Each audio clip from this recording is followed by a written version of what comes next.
Hello दोस्तों, आप सभी का ऑल अबाउट सोशियस में स्वागत है। और आज हम लोग यूपी पीजीटी का जो सिलेबस है उसके अकॉर्डिंग हम लोग देखेंगे। उसमें वाइट कॉलर क्राइम अपराध के बारे में दिया गया है, जिसमें एक टॉपिक और आता है वाइट कॉलर क्राइम।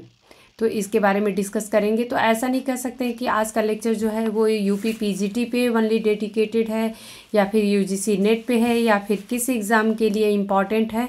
तो मैं आप लोगों को बता दूं कि ये जितने भी कॉम्पिटिटिव एग्ज़ाम होते हैं सोशियोलॉजी के, सब में क्राइम जो है या क्रिमिनोलॉजी से या फिर वाइट कॉलर क्राइम से ज़रूर क्वेश्चन आते हैं। तो आज हम लोग वाइट कॉलर क्राइम के बारे में थोड़ा डिटेल में समझेंगे। हालांकि मैं ऐसा नहीं कह सकती कि एक लेक्चर में ही हम लोग कम्प्लीटली वाइट कॉलर क्राइम को इंक्लूड कर सकते हैं, लेकिन अगर ज़रूरत पड़ेगी, कुछ और भी फैक्ट्स मुझे मिलेंगे तो नेक्स्ट लेक्चर में और भी हम लोग डिस्कस कर लेंगे। आज हम लोग मैक्सिमम कोशिश करेंगे कवर करने के लिए। और जो कंटेंट है वो मैं बता दूं कि यहाँ पे हिंदी में ही मैंने अवेलेबल किया है, क्योंकि इंग्लिश के कंटेंट जो थे तो दोनों को मिला के बहुत ही लंबा लेक्चर हो जाता। तो अगर आप लोगों को इंग्लिश में भी कंटेंट चाहिए तो आप लोगों को विकिपीडिया पे बहुत ही अच्छे से एक्सप्लेन किया गया है। हालांकि मैंने और भी कुछ टेक्स्ट बुक जो हैं, जैसे कि राम आहूजा का अपराध शास्त्र करके है, विवेचनात्मक अपराध शास्त्र, मैंने उससे भी मदद ली है। तो और कुछ और भी जो ऑनलाइन प्लेटफॉर्म है वहाँ से मैंने कुछ कंटेंट लिए हैं। तो विकिपीडिया प्लस कुछ बुक से, कुछ अदर प्लेटफॉर्म से, इस तरीके से मैंने कंटेंट जो है वो कलेक्ट किए हैं।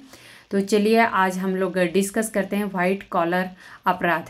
आप सभी को पता है वाइट कॉलर क्राइम का नाम आते ही एक थिंकर जो है, जिन्होंने इस शब्द को ही गढ़ा था, जिन्होंने इस कॉन्सेप्ट को दिया था, वो थे E.H. Sutherland.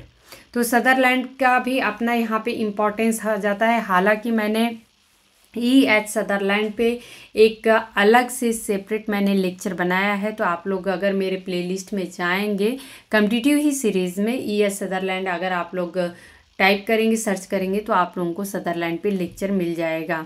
Okay, white collar अपराध शब्द का अर्थ जो है वो क्या है? व्यक्तियों, व्यवसायों और सरकारी पेशेवरों द्वारा किए गए आर्थिक रूप से प्रेरित, अहिंसक, इसमें कहीं भी हिंसा नज़र नहीं आती है, या गैर प्रत्यक्ष रूप से हिंसक अपराध से होता है।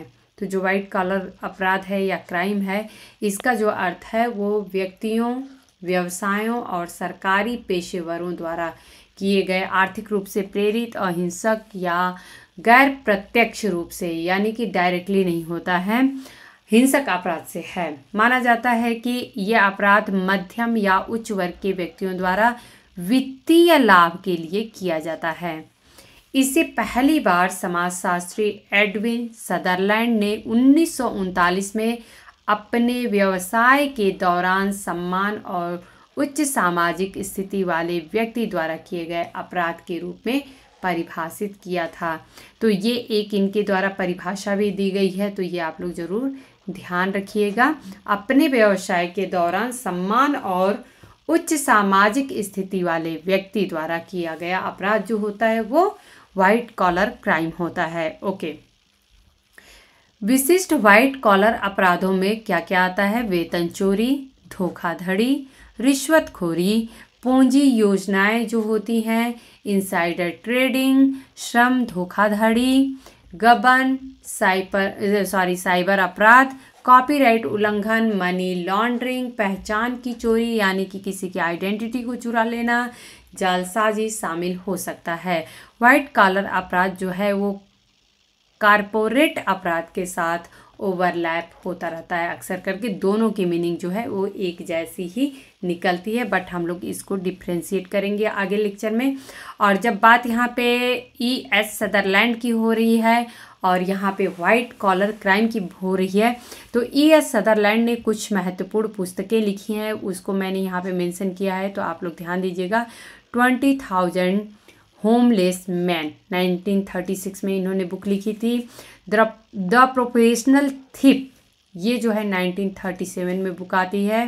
The third edition of principles of criminology, principles of criminology जो है वो 1939 में बुक आती है। और प्रिंसिपल्स ऑफ सोशियोलॉजी किसकी है? हार्बर्ट स्पेंसर की है। Okay, and the censored first edition of white collar crime, जो कि 1949 में आता है। तो ये तो कुछ महत्वपूर्ण पुस्तकें थी जो कि E.S. सदरलैंड की है, तो ये आप लोगों को पता होना चाहिए।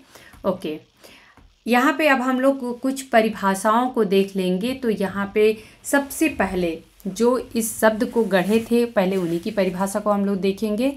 तो सदरलैंड की मूल परिभाषा के अनुसार श्वेत वसन अपराध जो है वो उच्च सामाजिक आर्थिक वर्ग के व्यक्ति द्वारा अपने पेशे व धंधे के क्रियाकलापों के दौरान आपराधिक कानून का उल्लंघन होता है। तो ये जो होता है वो श्वेत वसन अपराध होता है। तो यहाँ पे की टर्म में हम क्या पाएंगे, की टर्म में इनके देखेंगे आप लोग। तो श्वेत वसन अपराध जो है उच्च सामाजिक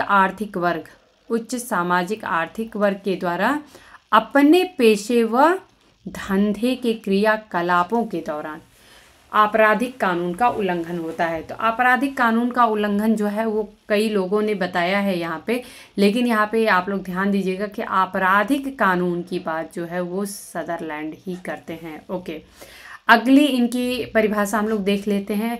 उच्च सामाजिक आर्थिक वर्ग की पहचान उसके धर्म से नहीं, ये अलग अलग है, धर्म से नहीं बल्कि समाज में उसके सम्मान व प्रतिष्ठा से होती है।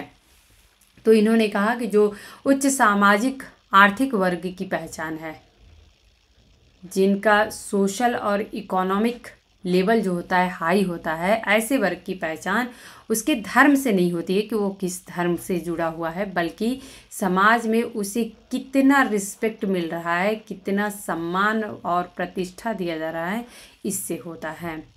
एक यहाँ पे और थिंकर हैं मार्शल क्लिनार्ड। इनके अनुसार हम लोग देखेंगे सफ़ेद पोश अपराध प्रमुख रूप से व्यापारियों, पेशेवर व्यक्तियों और राजनीतिज्ञों द्वारा अपने पेशे व धंधे के संबंध में किया गया कानूनी उल्लंघन होता है। तो यहाँ पे आप लोग ध्यान दीजिएगा कि सदरलैंड की जो परिभाषा होगी उसमें आपराधिक कानून का उल्लंघन की बात होती है।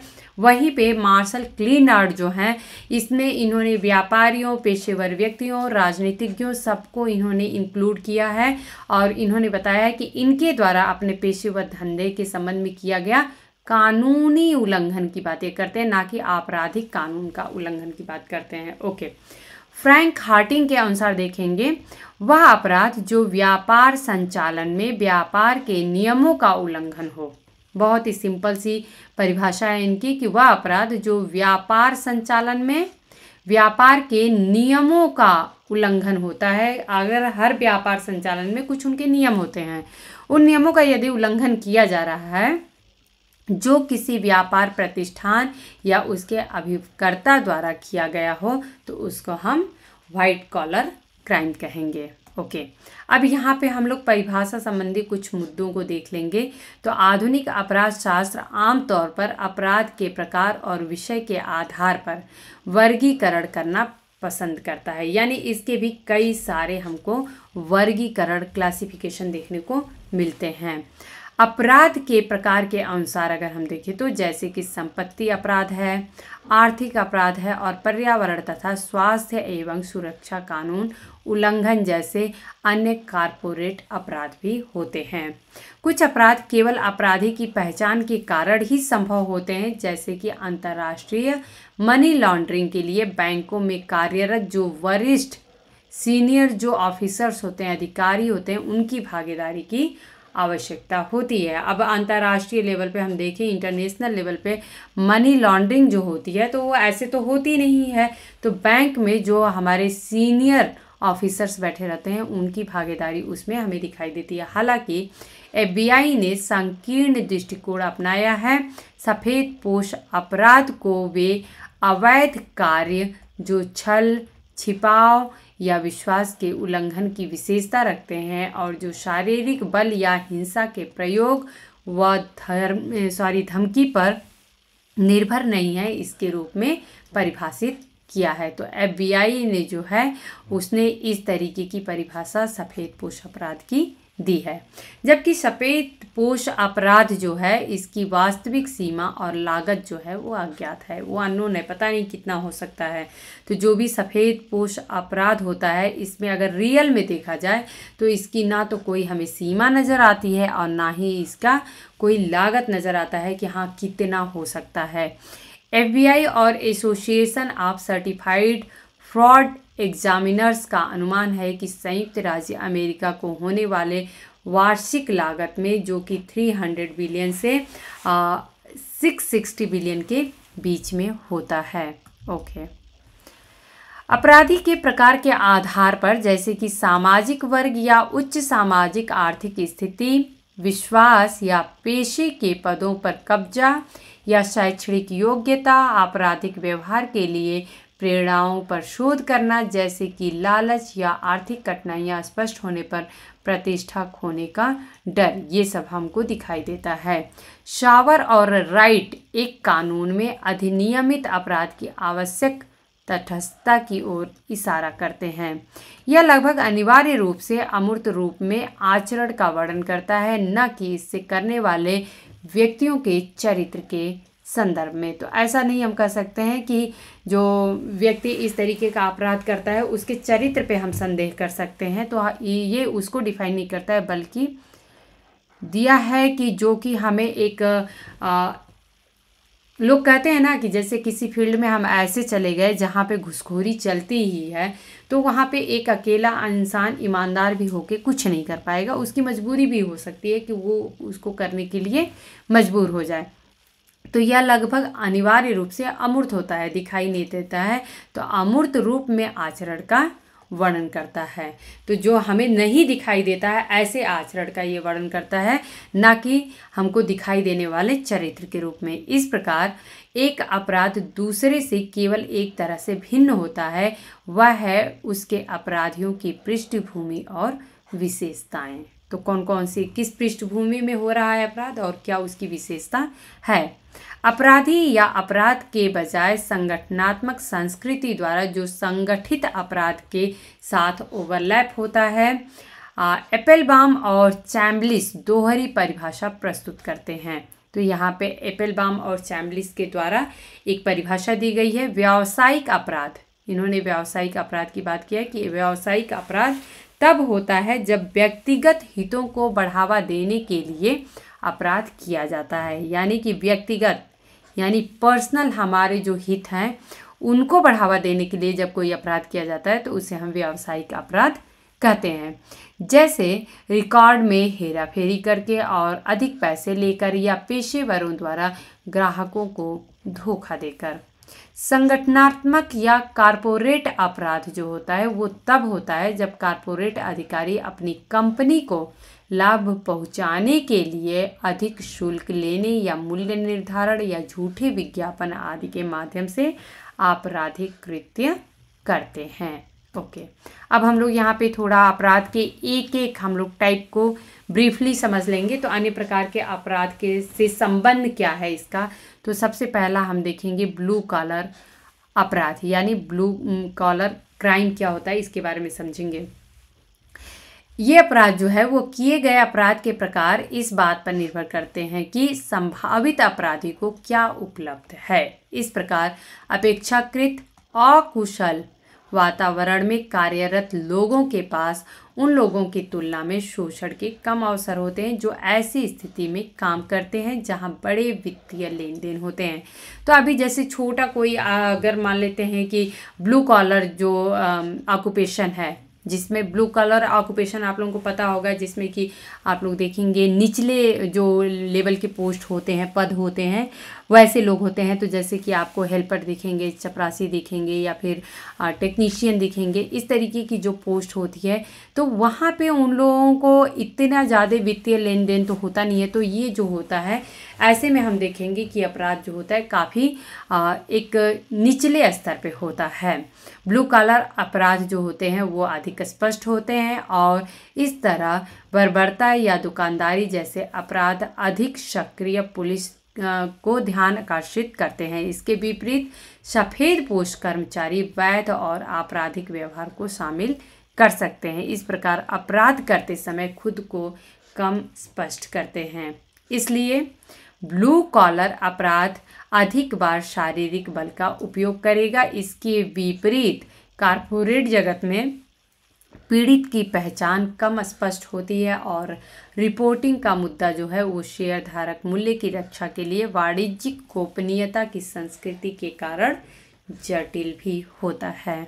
ओके, नेक्स्ट हम लोग देखेंगे कारपोरेट अपराध के बारे में। तो कारपोरेट अपराध क्या होता है ये भी थोड़ा समझेंगे हम लोग। यहाँ पे हम लोग डिस्कस किए थे कि वाइट कॉलर अपराध जो होता है वो कारपोरेट अपराध से ओवरलैप करता है अक्सर करके।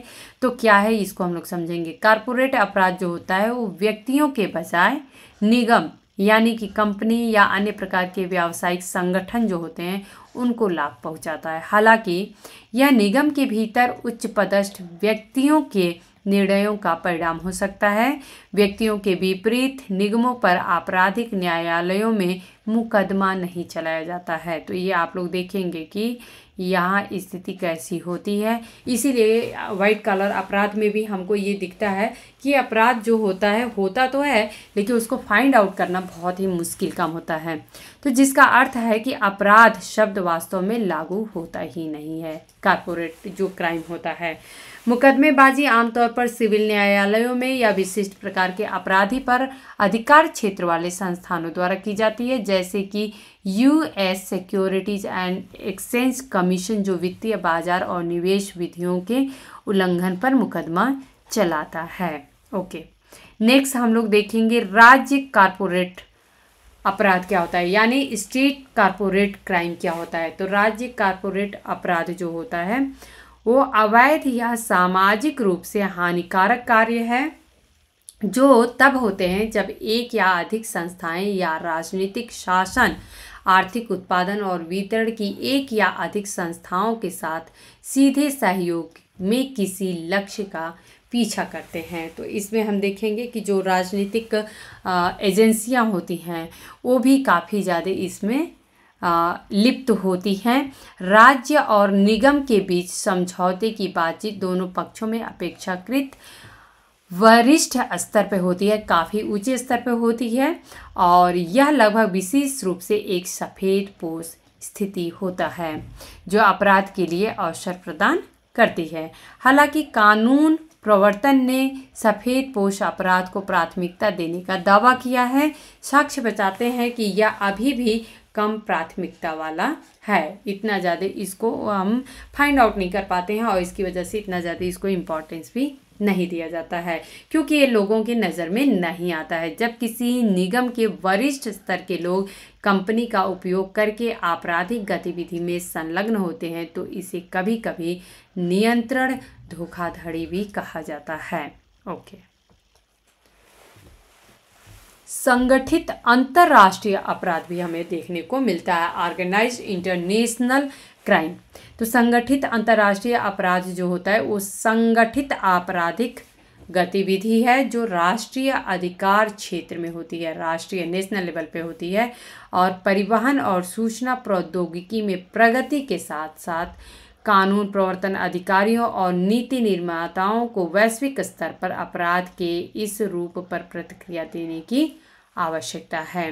कुछ उदाहरणों में जैसे कि हम देखेंगे कि मानव तस्करी होता है, ह्यूमन ट्रैफिकिंग इसे कहते हैं हम, मनी लॉन्ड्रिंग होता है, ड्रग तस्करी होता है, अवैध हथियारों का सौदा होता है, आतंकवाद और साइबर अपराध आदि हमें जो है उस संगठित अंतर्राष्ट्रीय अपराध के रूप में दिखाई देते हैं। तो यहाँ पे अगर पूछ दिया गया कि मनी लॉन्ड्रिंग जो है वो किस प्रकार का अपराध है या फिर हम ये कहें कि जो हमें टेररिज्म दिखता है या आतंकवाद या साइबर क्राइम दिख रहा है, ये किस प्रकार का अपराध है, तो ये हमारा संगठित अंतर्राष्ट्रीय अपराध के अंतर्गत आता है। हालांकि अंतर्राष्ट्रीय अपराध का सटीक रूप से आकलन करना असंभव है, लेकिन मिलेनियम प्रोजेक्ट एक अंतर्राष्ट्रीय थिंक टैंक ने 2009 में अंतर्राष्ट्रीय अपराध के कई पहलुओं पर एक आंकड़ा एकत्रित किया था। तो यहाँ पे एक बहुत ही इम्पॉर्टेंट फैक्ट आप लोगों को मिल रहा है कि व्हाट इज़ मिलेनियम प्रोजेक्ट। तो मिलेनियम प्रोजेक्ट जो है वो क्राइम से जुड़ा हुआ रहा है और जिसका ये था कि एक अंतर्राष्ट्रीय थिंक टैंक, ये इसका नाम है। तो ये आप लोग ध्यान रखिएगा, एक इम्पॉर्टेंट फैक्ट है। और इसमें आंकड़े क्या निकल के आए थे, विश्व में अवैध व्यापार लगभग 780 बिलियन डॉलर का है, यानी कि जो कि अवैध रूप से चलता है। 300 बिलियन डॉलर से 1 ट्रिलियन डॉलर तक की जालसाजी और चोरी का मामला देखने को मिलता है। वहीं पे वैश्विक नशीली दवाओं का व्यापार जो है वो 321 बिलियन डॉलर का नज़र आता है। तो आप लोग देख सकते हैं संगठित जो अंतर्राष्ट्रीय अपराध है उसका जो दायरा है वो कितना ज़्यादा बड़ा है या विस्तृत है। ओके, यहाँ पे एक आप लोगों को दिख रहा है रेड कॉलर क्राइम क्या होता है। तो जब कोई सफ़ेद पोश अपराधी हिंसक हो जाता है, यहाँ पे आप लोग ध्यान दीजिएगा, जब कोई सफ़ेद पोश अपराधी जो होता है वो हिंसक हो जाता है तो वह लाल पोश अपराध बन जाता है। यह धोखाधड़ी के मुकदमे में गवाह को चुप कराने के लिए उसकी हत्या करने या धोखाधड़ी का पर्दाफाश करने वाले किसी व्यक्ति जैसे पत्रकार, जासूस या मुखबिर की हत्या करने का रूप ले सकता है। पेरी और लिचटेनवाल्ड ने लाल पोश अपराध को इस प्रकार परिभाषित किया है। तो यहाँ पे पेरी और लिचटेनवाल्ड ने रेड कॉलर क्राइम है उसकी परिभाषा दी है। तो यहाँ पे हम लोग देखेंगे इस उपसमूह को लाल पोश अपराधी कहा जाता है क्योंकि वे सफ़ेद पोश अपराध क्षेत्र और अंततः हिंसक अपराध क्षेत्र दोनों में शामिल होते हैं। ऐसी परिस्थितियों में जहां पता लगने का खतरा होता है, लाल पोश अपराधी जो होते हैं उन लोगों को चुप कराने के लिए हिंसा के क्रूर कृत्य करते हैं जिन्होंने उनकी धोखाधड़ी का पता लगाया है और आगे के खुलासे को रोकने के लिए ऐसा वो करते हैं। तो आप लोग देखेंगे कि अगर सपोज कोई क्राइम किसी ने किया है और नहीं पता चल रहा है, उसका कोई गवाह है, किसी ने देख लिया, तो उसका मुंह बंद करने के लिए कि ये कहीं इसको डिस्क्लोज न कर दे तो उसकी हत्या करना या इस तरीके की कुछ एक्टिविटी जो की जाती है तो उसमें जो रेड कॉलर क्राइम है वो कहा जाता है। तो ये आप लोग ध्यान दीजिएगा, इसमें हिंसा इंक्लूड होता है। ओके, श्रम सांख्यिकी ब्यूरो की 2018 की रिपोर्ट के अनुसार अमेरिकी कार्यस्थल में हत्या मृत्यु का तीसरा सबसे बड़ा कारण है। तो यानी कि सबसे ज़्यादा हमको जो है वो तीसरा सबसे बड़ा कारण जो है वो मृत्यु का हत्या देखने को मिलता है।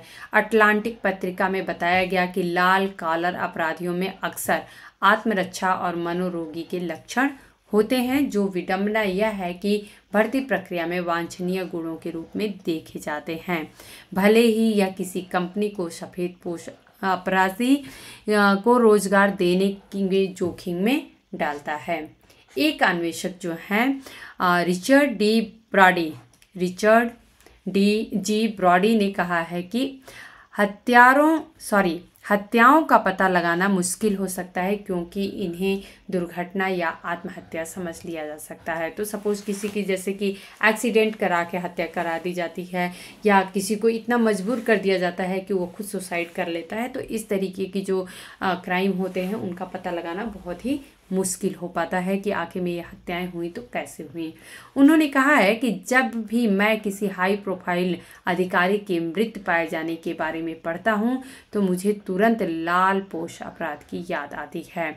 तो ये एक इनका बहुत ही फेमस कोट है रिचर्ड जी ब्रॉडी का, आप लोग ध्यान रखिएगा। बहुत से लोग हत्या करके बच निकलते हैं। ओके, नेक्स्ट हम लोग देखते हैं व्यावसायिक अपराध क्या होता है। व्यावसायिक अपराध कानून द्वारा दंडनीय का कोई भी कार्य है जो किसी वैध व्यवसाय के दौरान बनाए गए अवसर के माध्यम से किया जाता है।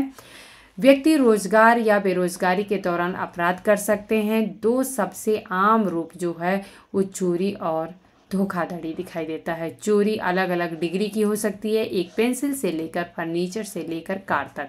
इनसाइडर ट्रेडिंग सार्वजनिक रूप से अनुपलब्ध जानकारी तक पहुंच वाले किसी व्यक्ति द्वारा स्टॉक का व्यापार एक प्रकार की धोखाधड़ी कहलाती है। राष्ट्रीय हितों से संबंधित अपराध हम लोग देखेंगे तो राष्ट्रीय हितों से जुड़े अपराधों में मुख्य रूप से राजद्रोह शामिल होता है। आधुनिक दुनिया में ऐसे बहुत से देश हैं जो अपराधों को कुछ कानूनों में विभाजित करते हैं। विदेशी आक्रमण को प्रेरित करने से संबंधित अपराध विदेशी आक्रमण या खतरे का कारण बनने के लिए गुप्त रूप से एलायंस के साथ संवाद करने का अपराध है। विदेशी आक्रमण से संबंधित अपराध जो है वो देश के अंदर और बाहर के लोगों की परवाह किए बिना सकारात्मक रूप से विदेशी आक्रमण का सहयोग करने का राजद्रोह है। विद्रोह से संबंधित जो अपराध होता है वो आंतरिक राजद्रोह है। जो विद्रोह से संबंधित अपराध होता है वो क्या होता है? आंतरिक राजद्रोह होता है। देश के आधार पर इनमें आपराधिक साजिश को जोड़ा जाता है।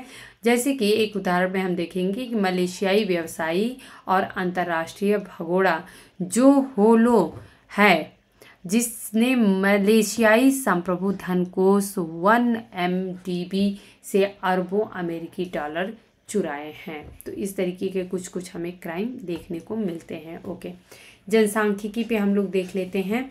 तो सफ़ेदपोश अपराधियों का एक बड़ा हिस्सा जो होता है मध्यम आयु वर्ग के कोकेशियान पुरुषों का है, जो लाभप्रद रूप से कार्यरत हैं और जो आमतौर पर अपने पहले सफ़ेदपोश अपराध को अपने 30वें दशक के अंत से लेकर अपने 40वें दशक के मध्य के बीच में अंजाम देते हैं। यानी कि जो एक 30 वर्ष से लेके और 40 का होता है। ओके, उनकी पृष्ठभूमि मध्यम वर्ग की प्रतीत होती है। अधिकांश के पास कुछ उच्च शिक्षा है, वे विवाहित हैं और समुदाय, परिवार और धार्मिक संगठनों के माध्यम से लेकर मजबूत संबंध रखते हैं। सफ़ेदपोश अपराधियों का आमतौर पर आपराधिक इतिहास होता है जिसमें अवैधता के दायरे में आने वाले उल्लंघन शामिल होते हैं, लेकिन कई लोग अनैतिकता में बहुत अधिक लिप्त नहीं होते हैं। हाल ही में किए गए शोध में 5 कारक जो हैं व्यक्तित्व विशेषता मॉडल की जांच की गई, जिसमें पाया गया कि सफ़ेदपोश अपराधी जो हैं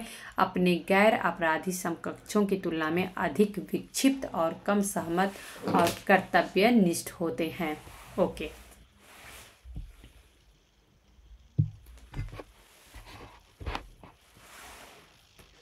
एक मिनट।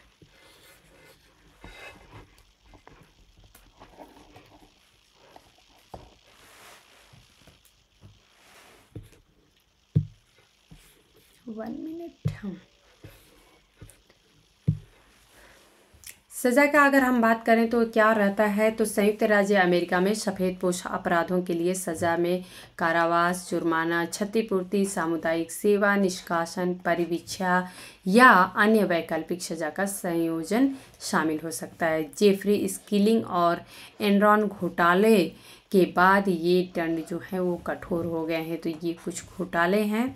ओके, जब 2002 का सर्बेन्स ऑक्सले अधिनियम संयुक्त राज्य अमेरिका की कांग्रेस द्वारा पारित किया गया और राष्ट्रपति जॉर्ज W. बुश द्वारा कानून में हस्ताक्षर किए गए, नए अपराधों को परिभाषित किया गया और मेल और वायर धोखाधड़ी जैसे अपराधों के लिए दंड भी बढ़ाया गया था। ओके, कभी कभी इन अपराधों के लिए सज़ा निर्धारित करना मुश्किल हो सकता है क्योंकि अदालतों को यह विश्वास दिलाना कि अपराधी ने क्या किया है अपने आप में सबसे ज़्यादा चुनौतीपूर्ण होता है। अन्य देशों में जैसे कि चीन, सफ़ेदपोश अपराधियों को गंभीर परिस्थितियों में मौत की सज़ा दी जा सकती है। सफ़ेदपोश अपराध में सज़ा में असमानता के बारे में सवालों पर बहस जारी है। इस प्रकार के अपराध की पहचान करने से संबंधित FBI कई अलग अलग धोखाधड़ी अपराधों, जिसमें कि धोखाधड़ी, क्रेडिट कार्ड या ATM धोखाधड़ी, प्रतिरूपण, कल्याण धोखाधड़ी और वायर धोखाधड़ी जैसी चीज़ें शामिल होती हैं। रिश्वतखोरी, जालसाजी और गबन पर सांख्यिकीय जानकारी जो होता है वो एकत्र करता है। कौन? FBI। ओके, सिद्धांत की बात हम लोग कर लेते हैं। तो अपराधी के दृष्टिकोण से सफ़ेदपोश अपराध में फंसने के लिए सबसे आसान लक्ष्य वे होते हैं जो एक निश्चित डिग्री के भेद्यता वाले होते हैं या जो अपराधी के लिए प्रतीकात्मक या भावनात्मक मूल्य रखते हैं। इन लोगों के उदाहरण परिवार के सदस्य, ग्राहक और करीबी दोस्त हो सकते हैं जो अपराधी के साथ व्यक्तिगत या व्यावसायिक कार्यवाही में उलझे होते हैं। जिस तरह से अधिकांश आपराधिक ऑपरेशन किए जाते हैं वह विभिन्न विशेष तकनीकों की एक श्रृंखला के माध्यम से होता है। इस मामले में एक तकनीकी एक वांछित कार्य को पूरा करने के लिए एक निश्चित तरीका होता है। जब कोई अपराध कर रहा होता है, चाहे वह दुकान से चोरी करना हो या कर धोखाधड़ी या फिर तकनीकी में अनुभव के साथ कार्य को सफलतापूर्वक करना हमेशा आसान होता है। दुकानदार जो सादे दृष्टि में चोरी करने में अनुभवी होते हैं वे उन लोगों की तुलना में बहुत अधिक सफल होते हैं जो चोरी करना नहीं जानते हैं। एक दुकानदार और सफ़ेद पोश अपराध करने वाले व्यक्ति के बीच मुख्य अंतर यह है कि इस्तेमाल की जाने वाली तकनीकें शारीरिक नहीं होती हैं, बल्कि इसमें फ़ोन पर बात करना, लिखना और डेटा दर्ज करना जैसे कार्य जो होते हैं वो शामिल होते हैं। ओके, अक्सर करके ये अपराधी जो हैं वो दोष खेल सिद्धांत का उपयोग करते हैं। एक सिद्धांत जिसमें किसी संगठन या व्यवसाय और उसके सदस्यों द्वारा दूसरों पर जिम्मेदारी थोपकर या कदाचार से इनकार करके रणनीतिक रूप से दोष को स्थानांतरित करने के लिए कुछ रणनीतियों का उपयोग किया जाता है। यह सिद्धांत विशेष रूप से संगठनों के संदर्भ में उपयोग किया जाता है और यह दर्शाता है कि अपराधी अक्सर अपने कार्यों के लिए दोषी नहीं होते हैं या वो अपने ऊपर दोष नहीं लेते हैं। जब चीज़ें गलत होती हैं तो संगठनों के कई सदस्य खुद को जिम्मेदारी से मुक्त करने की कोशिश करेंगे, यानी वो कहते हैं कि हमारी गलती इसमें नहीं थी। फोर्ब्स पत्रिका ने 4 सिद्धांत बताए हैं कि अपराधी को सफ़ेद पोश अपराध करने के लिए क्या प्रेरित करता है। तो पहला यह है कि अपराधी के लिए खराब तरीके से डिज़ाइन किए गए नौकरी प्रोत्साहन है। अधिकांश वित्त पेशेवरों को अल्पकालिक सामूहिक लाभ के लिए एक निश्चित प्रकार का मुआवजा या पुरस्कार दिया जाता है। यदि कोई कंपनी किसी कर्मचारी को अपराध करने में मदद करने के लिए प्रोत्साहित करती है, जैसे कि पूंजी स्कीम में सहायता करना, तो कई कर्मचारी पुरस्कार या मुआवजा प्राप्त करने के लिए भाग लेंगे। अक्सर यह मुआवजा उनके वेतन के रूप में के ऊपर नगद बोनस के रूप में दिया जाता है, यानी अलग से उनको एक बोनस के रूप में उसको दिया जाता है। ओके, पुरस्कार प्राप्त करने के लिए कोई कार्य करने से कई कर्मचारियों को ऐसा लगता है कि वे अपराध के लिए जिम्मेदार नहीं हैं, क्योंकि इस तो उनको कहा गया करने के लिए, क्योंकि उन्होंने इसका आदेश नहीं दिया है।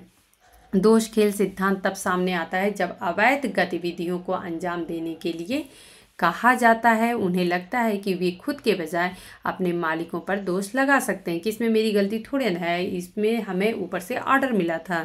दूसरा सिद्धांत यह है कि जब नैतिकता को लागू करने की बात आती है तो कंपनी का प्रबंधन बहुत शांत रहता है। यदि अनैतिक व्यवहार व्यवसाय में पहले से ही आम बात है तो कर्मचारी इसे व्यवसाय को आगे बढ़ाने के लिए अनैतिक और गैर कानूनी व्यावसायिक व्यवहार करने के लिए हरी बत्ती के रूप में देखेंगे, यानी कि उनको लगता है कि ग्रीन सिग्नल तो हमको मिल गया है। यह विचार फोर्ब्स के तीसरे सिद्धांत से भी जुड़ा हुआ है कि अधिकांश शेयर व्यापारी अनैतिक व्यवहार को हानि रहित मानते हैं, यानी कहते हैं कि ये जो है वो हमें लॉस नहीं पहुंचाता है। कई लोग सफ़ेद पोश अपराध को पीड़ितहीन अपराध के रूप में देखते हैं, तो जरूरी नहीं कि जो कि सच हो, चूँकि इनमें से कई शेयर व्यापारी अपने अपराधों के पीड़ितों को नहीं देख सकते हैं। ऐसा लगता है कि इससे किसी को कोई नुकसान नहीं होता है, जबकि आप लोग देखेंगे कि शेयर मार्केट में कभी किसी का बहुत ज़्यादा लॉस हो जाता है तो पूरा का पूरा परिवार जो होता है वो डिसबैलेंस हो जाता है, या ये कहें कि पूरा का पूरा परिवार जो है वो असंतुलन की स्थिति में आ जाता है। ओके, अंतिम सिद्धांत यह है कि कई फर्मों के पास अवास्तविक बड़े लक्ष्य होते हैं। वे इस मानसिकता का प्रचार करते हैं कि कर्मचारियों को वह करना चाहिए जो करना है, यानी बड़े बड़े उनके पास टारगेट होते हैं और उनको एनी हाउ उसको पूरा करना होता है। ओके, यहाँ पे एक टर्म आ रहा है पेनोलॉजी। तो पेनोलॉजी क्या है इसको हम लोग समझेंगे।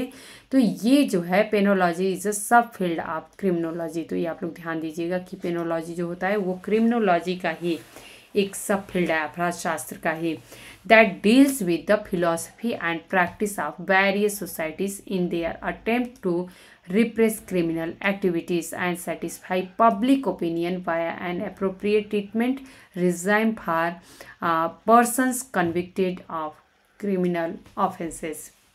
तो पेनोलॉजी जो टर्म है वो आप लोग ज़रूर ध्यान रखिएगा। यहाँ पे चूँकि वाइट कॉलर क्राइम की बात हुई है तो हम लोग कुछ बुक्स की बात करेंगे। तो यहाँ पे आप लोग देख सकते हैं द क्रिमिनल एलाइट करके है जेम्स विलियम कोलमैन की। तो ये एक इम्पॉर्टेंट बुक है, ये आप लोग ज़रूर ध्यान रखिएगा। नेक्स्ट बुक हम लोग देखेंगे ब्रायन के पैन के, इन्होंने लिखा है white collar crime. Next page हम लोग देखेंगे white collar and corporate crime जो है ये गिलबर्ट केस का है। Okay, white collar crime and criminal career जो है वो आप लोगों को दिख रहा है डेविड वेस्टबर्ड और इलिन वायरिंग का। ओके, नेक्स्ट यहाँ पे आप लोग देख सकते हैं white collar crime in India. तो ये इंडिया के रेफरेंस में लिखा गया है और ये लिखा गया है सुल्तान चंद एंड सन्स के द्वारा। ओके, नेक्स्ट हम लोग देखेंगे वेरी वेरी इंपॉर्टेंट बुक जो है जिन्होंने कॉन्सेप्ट ही दिया है वाइट कॉलर क्राइम का। तो वाइट कॉलर क्राइम बुक ही है E.S. सदरलैंड की। नेक्स्ट हम लोग देखेंगे अंडरस्टैंडिंग वाइट कॉलर क्राइम। तो ये जो है वो हेज़ल कैरोल है, तो ये आप लोग ध्यान दीजिएगा, हेज़ल कैरोल करके है। ओके, वाइट कॉलर क्रिमिनल्स करके बुक है और ये है पीटर गॉटचक का। तो आई होप कि दोस्तों आज का लेक्चर जो है वो काफ़ी ज़्यादा आप लोगों को इन्फॉर्मेटिव लगा होगा। और वाइट कॉलर क्राइम से और भी कुछ अगर टॉपिक मुझे लगेगा कि पेंडिंग है तो उसको हम लोग नेक्स्ट लेक्चर में कवर कर लेंगे। मिलते हैं नेक्स्ट लेक्चर में। धन्यवाद।